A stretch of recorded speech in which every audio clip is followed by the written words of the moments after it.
अल्लाहुम्मा सल्लि अला सय्यिदिना व मौलाना मुहम्मदिन मादिनिल जूदी वल करम वालिही व बारिक व सल्लिम सल्लु अलैहि सलातु व सलामुन अलैका या रसूल अल्लाह। ज़रात खुतबा मसनूना के बाद कुरान अज़ीम की बहुत मुक़द्दस आयत करीमा की तिलावत की। रब्बे ज़ुल जलाल इरशाद फरमाता है, वमा अरसलनाका इल्ला रहमतल लिल आलमीन। ए महबूब, हमने आपको कुल जहान के लिए रहमत बना करके भेजा है। वो हर आलम की रहमत है, किसी आलम में रह जाते। वो हर आलम की रहमत है, किसी आलम में रह जाते। ये उनकी मेहरबानी के आलम पसंद आया। ये उनकी मेहरबानी ही आलम पसंद आया। रसूल पाक सल्लल्लाहु ताला अलैहि वसल्लम एक आलम वो है जिस आलम में हम रहते हैं, और इसके अलावा मुफस्सिरीन फरमाते हैं कि 18,000 आलम और भी हैं।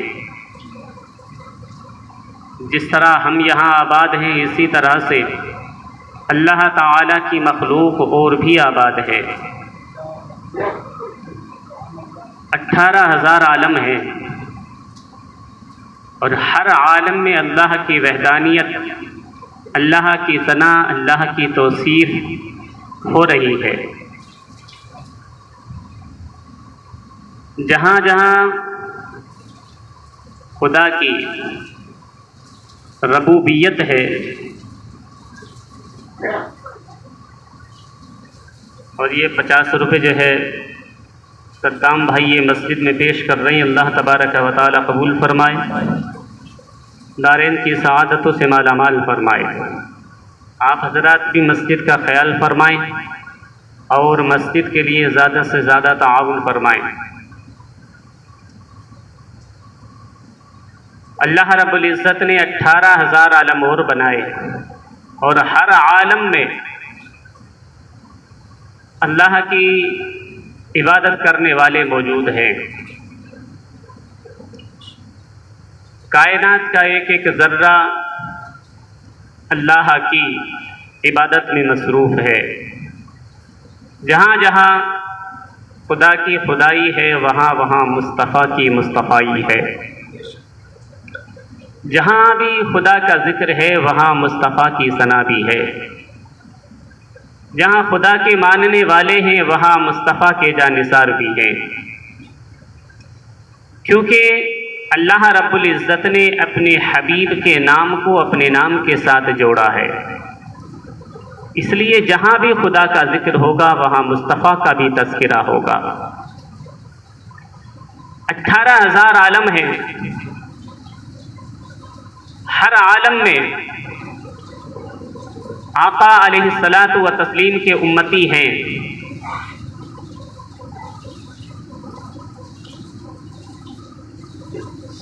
और ये जो है 50 रुपये हमारे भाई साहब ने दिए हैं, अल्लाह तबारक व तआला कबूल फरमाए, खूब खूब तरक्की अता फरमाए। जहाँ भी खुदा का जिक्र है, वहाँ मुस्तफ़ा का भी जिक्र है। तो जब 18,000 आलम हैं और हर जगह नबी के उम्मती हैं, तो आका अलैहिस्सलातु व तस्लीम किसी और आलम में तशरीफ़ ले जाते। ये अल्लाह रब्बुल इज़्ज़त ने अपने महबूब को इख्तियार दिया है। अल्लाह रब्बुल इज़्ज़त ने अपने महबूब को मोहताज नहीं बनाया, मजबूर नहीं बनाया, बल्कि मुख्तार बनाया है। महबूब आप जहाँ चाहें वहाँ जा सकते हैं, लेकिन ये सरकार का करम है, नवाजिश है, तो हमारे दरमियान तशरीफ़ लेकर के आए। अगर वो चाहते तो फरिश्तों में भी रह जाते, वो चाहते तो जन्नत के अंदर ही तशरीफ़ फरमा होते। लेकिन जन्नत और फरिश्ते, इन सब की मौजूदगी को छोड़कर आका हमारे दरमियान में तशरीफ़ लाए, ये आका अलैहिस्सलाम का बड़ा एहसान है। इसलिए कि अगर आका तशरीफ़ न लाते तो हिदायत के रास्ते जलवागर न होते, हमें सही और गलत का इम्तियाज ना होता, हम कभी ना समझ पाते कि बातिल किसको कहते हैं, हक किसको कहते हैं। अगर इस चीज़ को हमने जाना है तो ये रसूल पाक सल्लल्लाहु तआला अलैहि वसल्लम की करम है, उनकी नवाजिश है, उनकी अता है। मेरे आका अलैहिस्सलातु व तस्लीम दुनिया में तशरीफ़ लाए और यही वो मुबारक महीना है कि जब आका दुनिया के अंदर तशरीफ़ लेकर के आए हैं, तो आप याद रखें मेरे आका अलैहिस्सलातु व तस्लीम इस महीने में तशरीफ़ लाए और जिस साल में आका तशरीफ़ लेकर के आए हैं तो उस साल में तारीख गवाह है।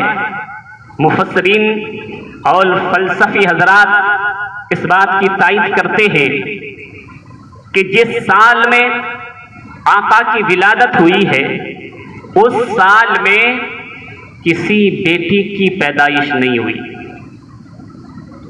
उस साल किसी बेटी ने दुनिया के अंदर कदम नहीं रखा, सिर्फ बेटे ही दुनिया में तशरीफ लाए, किसी एक बेटी की भी विलादत ना हुई। लेकिन मैं सोचने लगा, ए मेरे परवरदिगार, तख्लीक का मालिक तू है, खालिक अर्ज़ो समा तू है, तूने उस साल में किसी बेटी को पैदा नहीं किया, किसी बेटी की विलादत ना हुई। हर जगह पर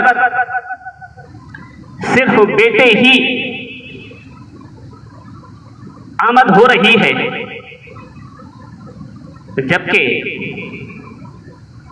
आका ने इरशाद फरमाया कि जिस घर के अंदर बेटा पैदा हो तो अल्लाह उसके साथ दो रहमतें भेजता है।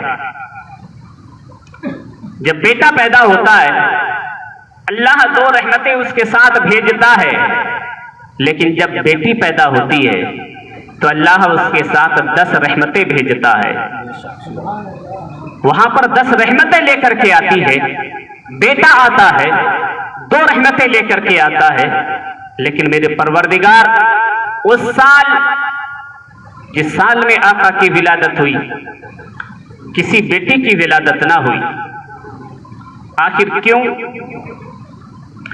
बेटी की विलादत ना होने की हिकमत क्या है कि जिस घर के अंदर भी कोई बच्चा पैदा हो रहा है तो बेटा ही पैदा होता है। पूरे साल ये मामला रहा कि किसी बेटी की पैदाइश नहीं हो रही है।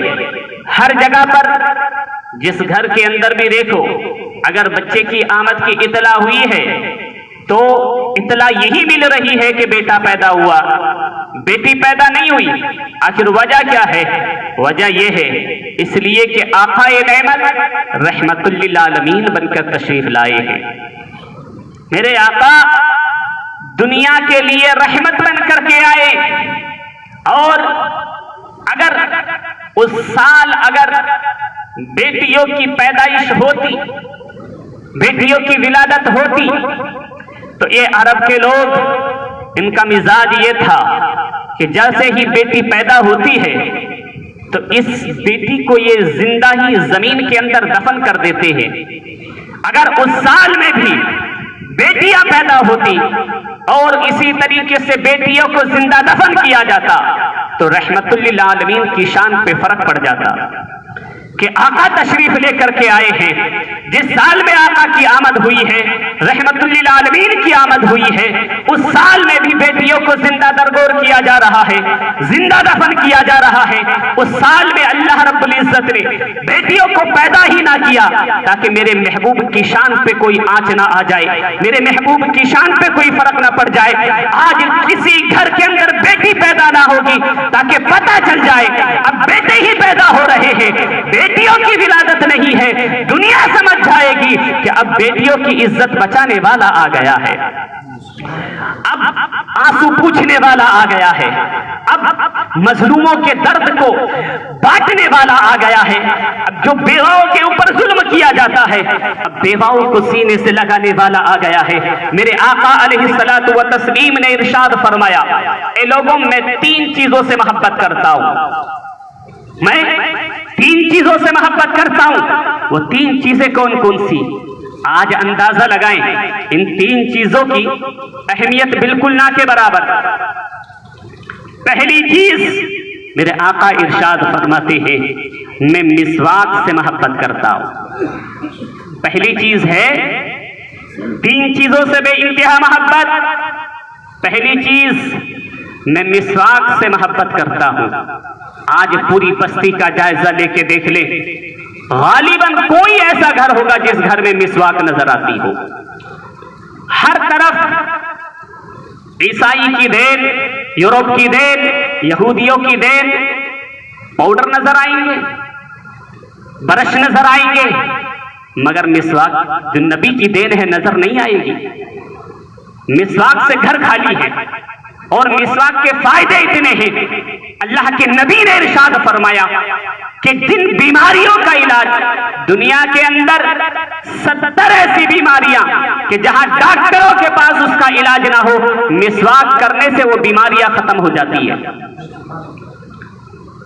70 ऐसी बीमारियां कि मिसवाक करने से खत्म हो जाती है।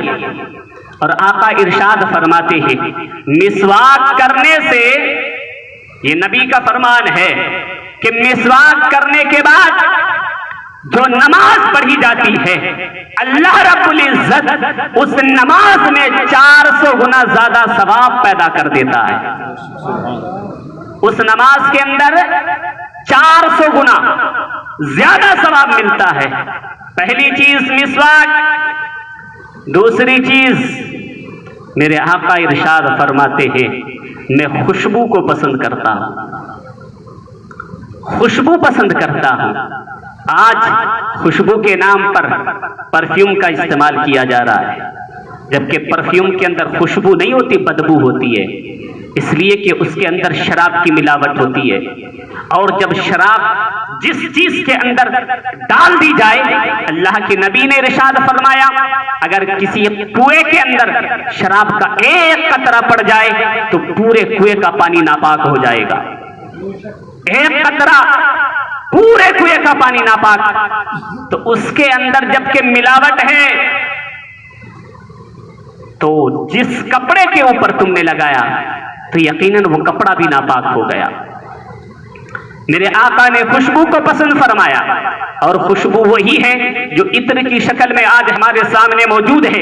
और इसके फायदे सिर्फ बारगाह मुस्तफा से नहीं मिल रहे हैं, पूरी दुनिया इसकी तायद कर रही है कि खुशबू लगाने के बाद में जो दिल को तस्कीन हासिल होती है, वो तस्कीन कहीं पे नहीं मिला करती, वो सुकून जो दिल को मिलता है। और दूसरा फायदा, तमाम अतिब्बा इस बात की गवाही दे रहे हैं कि खुशबू लगाने से दिमाग तेज हुआ करते हैं। खुशबू लगाने से दिमाग तेज हुआ करते हैं। पहली चीज मिसवाक अपनी जिंदगी में शामिल करने की कोशिश करें। पहली चीज है मिसवाक, जिसके फायदे अनेक।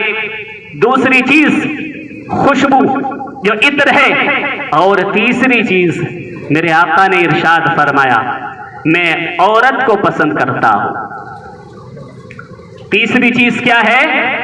मैं, और ये 100 रुपए जो है रियासत भाई ये मस्जिद में पेश कर रहे हैं, अल्लाह तबारक व तआला कबूल फरमाए। तीसरी चीज ये है कि मैं औरत को पसंद करता हूं। अल्लाह के नबी ने औरत का लफ्ज इस्तेमाल करके बड़ी करम किया है। और 100 रुपए ये एहसान भाई और 100 रुपए ये शिद्दा भाई ये भी मस्जिद में पेश कर रहे हैं, अल्लाह तबारक व तआला कबूल फरमाए। आका ने इरशाद फरमाया, मैं औरत से मोहब्बत करता हूं। और ये 30 रुपए जो है नज़ीर भाई ये भी मस्जिद में पेश कर रहे हैं, अल्लाह तबारक व तआला कबूल फरमाए, खूब तरक्की अता फरमाए। आप हज़रात ज़्यादा से ज़्यादा मस्जिद का ख्याल कीजिए। तीसरी चीज़, मैं औरत से मोहब्बत करता हूँ, औरत को पसंद करता हूँ। आका अलैहिस्सलातु व तस्लीम ने ये लफ्ज़ कह करके कितना करम किया है, कितनी हिफाजत फरमाई है, क्योंकि अरब का दस्तूर हमारी नजरों के सामने मौजूद है। तारीख के औरात को जब हमने पलट करके देखा तो उस वक्त में औरत की हैसियत क्या थी, औरत का मकाम क्या था। औरत को इस तरीके से मारा पीटा जाता था जैसे कि कोई जानवरों को मारता है।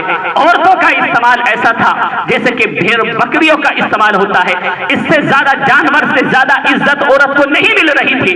बात बात पर उसको जुल्म किया जाता था, बात बात पर उसको सताया जाता था। ऐसे वक्त में मेरे आका ने इरशाद फरमाया, मैं औरत से मोहब्बत करता हूं, इसलिए कि जब मैं मोहब्बत करता हूं तो मेरा कलमा पढ़ने वाले भी औरत से मोहब्बत करेंगे, और जब ये औरत से मोहब्बत करेंगे तो जिससे मोहब्बत की जाती है उसके ऊपर जुल्म नहीं किया जाता, उसको मारा नहीं जाता, उसको हिकारत से नहीं देखा जाता, उसको जलील नहीं किया जाता, उसको रुस्वा नहीं किया जाता। मेरे आका ने इरशाद फरमाया, मैं औरत से मोहब्बत करता हूं। तो ये मोहब्बत का लफ्ज इस्तेमाल करके मेरे आका ने तमाम दुनिया भर की इज्जतों को एहतराम अता फरमा दिया है, इज्जत अता फरमा दी है। इसलिए कि जो भी नबी का कलमा पढ़ने वाला होगा औरत को कभी जलील नहीं करेगा, कभी रुस्वा नहीं करेगा, इसलिए कि औरत वो है जिसको अल्लाह के नबी ने पसंद फरमाया है। इसलिए तीन चीजें ऐसी हैं जो अल्लाह के नबी ने पसंद फरमाई। और हमारी पसंद का मिजाज क्या बन चुका है?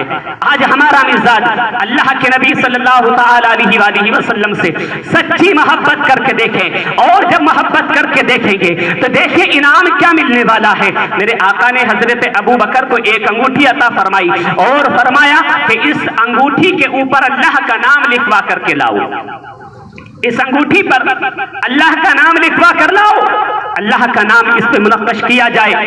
गए उस लिखने वाले के पास, कहा इस अंगूठी के ऊपर अल्लाह और उसके रसूल का नाम लिख दे। अल्लाह के नबी ने इरशाद फरमाया था, इस अंगूठी पर अल्लाह का नाम लिखवा के लाओ। हजरत अबू बकर ने जाकर के उससे कहा, अपनी तरफ से इजाफा कर दिया, बात बढ़ा दी, अल्लाह का नाम नहीं कहा, अल्लाह और उसके महबूब का नाम लिख दो। अब लिख दिया गया। अब लेकर के आए, सरकार की बारगाह में अंगूठी को पेश कर दिया। मेरे आका ने अंगूठी को देखा और इरशाद फरमाया, ए अबू बकर, मैंने तुमसे क्या लिखवाया था, क्या लिखवा करके लाए हो? मैंने तुमसे क्या कहा था और क्या लिखवा कर लाए? हजरत अबू बकर देखें क्या अर्ज करते हैं। एक जो नबी से मोहब्बत करने वाला है यकीनन उसका रास्ता यही होता है, उसका तरीका यही होता है। इसलिए कि जिससे मोहब्बत की जाती है उससे मोहब्बत करने वाला उसके नाम के बगैर कभी रह नहीं सकता, कभी उसके नाम के बगैर वो जुदाई बर्दाश्त नहीं कर सकता। सरकार की बारगाह में अर्ज करते हैं, या रसूल अल्लाह, आपने कहा था कि इस पर अल्लाह का नाम लिखा जाए, लेकिन मैंने कुरान पढ़ा है, कुरान में अल्लाह तबारक व तआला ने अपना नाम लिखा है तो आपके अपने महबूब का नाम भी लिखा है। जन्नत के अंदर जहां खुदा का नाम है वहां मुस्तफा का नाम है। जिस कलमे को पढ़ करके हम इस्लाम में दाखिल होते हैं उस कलमे के अंदर जहां अल्लाह का नाम है वहां मुस्तफा का भी नाम है। या रसूलल्लाह, अंगूठी पे मैं कैसे गवारा करता, अल्लाह का नाम होता, मेरे महबूब का नाम ना होता, मैं कैसे गवारा करता, मैं कैसे पसंद करता। या रसूलल्लाह, मेरी मोहब्बत ने गवारा ना किया कि मैं अपने रब का नाम तो लिखवाऊं, अपने नबी का नाम ना लिखवाऊं। या रसूलल्लाह, आपने अल्लाह का नाम लिखने के लिए कहा था, मैंने अपनी तरफ से अपने महबूब का नाम भी इसमें बढ़ा दिया। मेरे आका इरशाद फरमाते, अबू बकर, इस पे सिर्फ 2 नाम नहीं है, इसके ऊपर 3 नाम है। 2 नाम नहीं है, इसके ऊपर 3 नाम है। एक खुदा का नाम है, एक मुस्तफा का नाम है और एक अबू बकर का नाम है। 3 नाम है, एक खुदा का, एक मुस्तफा का, एक अबू बकर का। हजरत अबू बकर सरकार की बारगाह में हाथ जोड़कर खड़े हो गए, या रसूल अल्लाह, 2 नाम तो मैंने लिखवाए, अब मेरा नाम इस पे कैसे आ गया मुझे नहीं पता, मुझे नहीं मालूम, मुझे इस चीज का इल्म नहीं है। इतने में जिब्रील अमीन सरकार की बारगाह में हाजिर खिदमत सलाम पेश करते हैं और अर्ज करते हैं, या रसूल अल्लाह, आपने खुदा का नाम लिखवाया था, अबू बकर ने आपका नाम लिखवा दिया, इसलिए कि अबू बकर ने पसंद न फरमाया कि अल्लाह के नाम से मुस्तफा का नाम अलग हो जाए, और जब अबू बकर ने आपके नाम को जुदा होना गवारा ना किया तो अल्लाह तबारक व तआला ने अबू बकर के नाम को मुस्तफा के नाम से अलग होना जुदा होना गवारा ना किया। आपका नाम अबू बकर ने लिखवाया, अबू बकर का नाम खुदा ने लिखवाया। मोहब्बत का इनाम देखें, मोहब्बत का सिला देखें। और ये जो है 5,500 रुपए सरिये के जो पहले ऐलान किया था कैसर भाई ने, वो पैसे इन्होंने अदा कर दिए, 1 कुंटल सरिये के पैसे इन्होंने दे दिए हैं। आप हजरात जो है मस्जिद के लिए ज़्यादा से ज़्यादा ताअवुन कीजिए। आप हजरात से मैंने बताया था कि बहुत जल्द इसके ऊपर जो है सेटरिंग का इंतज़ाम हो जाएगा।